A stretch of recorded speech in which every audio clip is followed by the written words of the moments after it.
Welcome, welcome, welcome. Welcome back to see, look, I'm not even caffeinated enough. To Caffeinated Conversations with Jay Johns. I'm here with my coffee cup, and I guess I need to drink more since I stumbled over the very first words. There we go. Um, Today, I want to talk about really what it means to start a business. And I don't know if hopefully I will dispel some myths. Maybe I will. I don't know. I really just want to make sure that you all have a good understanding of what you're getting into. And I'm not trying to talk anyone out of entrepreneurship. Quite the contrary. I really love that people get into entrepreneurship. But I think that you need to go into this thing with eyes wide open. So things you want to be aware of, or at least conscious of when you're going down the process of starting a business. You're going to be working way more than 40 hours a week. I mean, that's just a given. So for whatever reason, there was this sort of marketing campaign years ago that talked about how if you want to, be your own boss and work whatever hours you want to work, and that's just not true.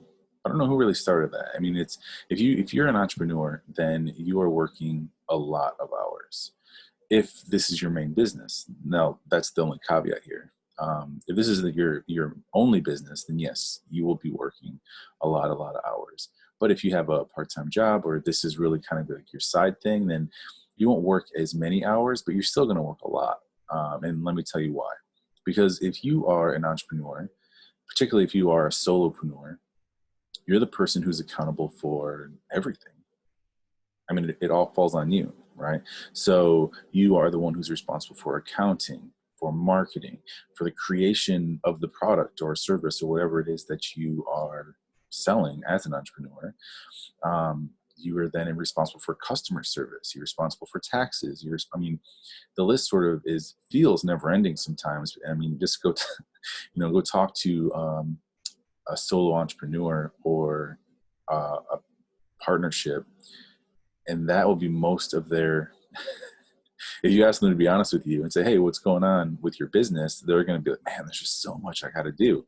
And that's just the way it is. It's until you can get to the point where you can effectively pay someone to help you with those things, whether it's paying someone to be a bookkeeper, paying someone to do your marketing stuff, paying someone, and not everyone has that luxury right away, which I totally get.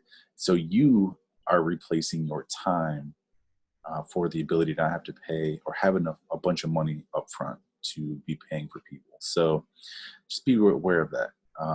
Understand that, there's a lot of people who will work full-time jobs and then come home and work a few hours a night on their own thing, or work solid weekends on their own thing. And that's what's awesome about entrepreneurship is it doesn't have to be an all or nothing thing. But regardless of if you're doing this really, really part-time or if this is your full-time gig, you need to just be really aware of all the ins and outs of how much time you're effectively spending on all of this stuff. So just be aware of that. Do not feel like you have to be all things to all people.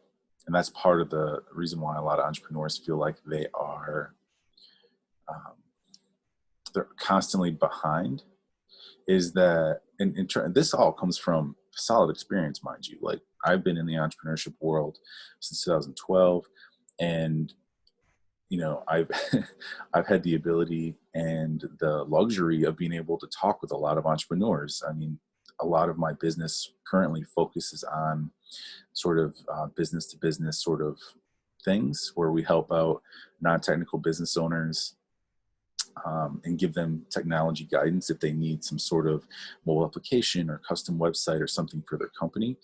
And so I help them design their products if they need it, all the way through effectively communicating with developers so that way they can get the product that they need. And so I've had the ability to talk with a lot of entrepreneurs, and it's been really, really great to really get the insights of the day-to-day stuff. And it's been helpful for me from a selfish perspective in that I've been able to recognize some of the things that I was doing that weren't necessarily as productive for myself, super stressing over super small details as opposed to really focusing on the big vision. And I mean, there's a million of these little tidbits that I will hopefully share with you throughout this time in these talks, but um, making sure that you don't feel like you have to be all things to all people, because you're never going to make everyone happy. I'm not saying purposely make crappy things or be a bad person at customer service.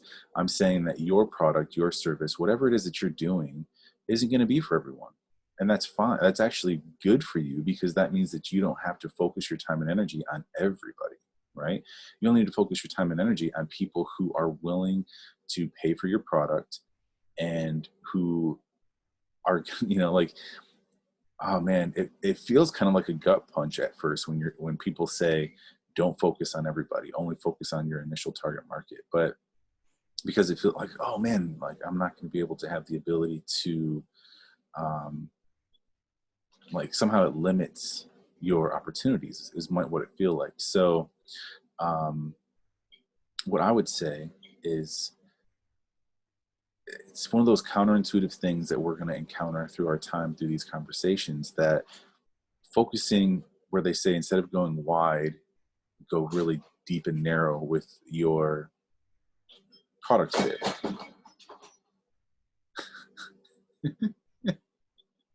I don't know if you guys could hear that, but there's someone up in the kitchen. I'm in my basement right now through this COVID-19 thing, and so we've had someone making lunch upstairs. So you might hear some banging and bang. Yeah, binging and banging. Is that a term? I don't know, but this just illustrates that this isn't a scripted thing, right? This is all just solid advice. We're having coffee. We're enjoying each other's time. And for sure, focus all your time and energy on the people who see your value and really want to work with you. Next is one of the biggest piece of advice that, oh man, I struggle with this so much, is busy does not equate to productive. Man, I spent so much of my entrepreneurship journey, really up until like 2 years ago, like feeling like if I wasn't constantly overloaded, like if my calendar wasn't full with deadlines and all kinds of stuff, that I was somehow not doing enough, or that I wasn't, it's like I had to keep proving myself somehow in some weird way, but I don't know who I was proving myself to. So I don't know, but being consistently busy is just going to end up hurting you in the long run, because you're not going to be able to put as much focus on individual projects. So make sure that the things that are on your plate on a regular basis are things that are actually helping you and your company, whether it's from a marketing perspective, whether it's and I'm not saying that everything you have to do is something that's paid. I'm saying that make sure that you don't spread yourself too thin, because everything you attempt at that point, once you're spread too far apart, everything that you attempt at that point is going to be not good. I mean, I don't know how else to say it. It's just the things that you work on are going to be subpar, everything that you work on at that point. So you need to make sure that you are not overloaded on a regular basis. So that's what I would recommend. So just be aware of that when you're starting a business. And if there's any other questions regarding, I mean, again, this is super high level stuff. I'm not trying to make like a 3-hour recording for people. Hopefully I just make 10 to 15 minute things that we can hit topics on, and we'll go from there. But please, reach out to me if you have any other questions regarding just sort of maybe some of the myths around starting a business. And I look forward to our next conversation.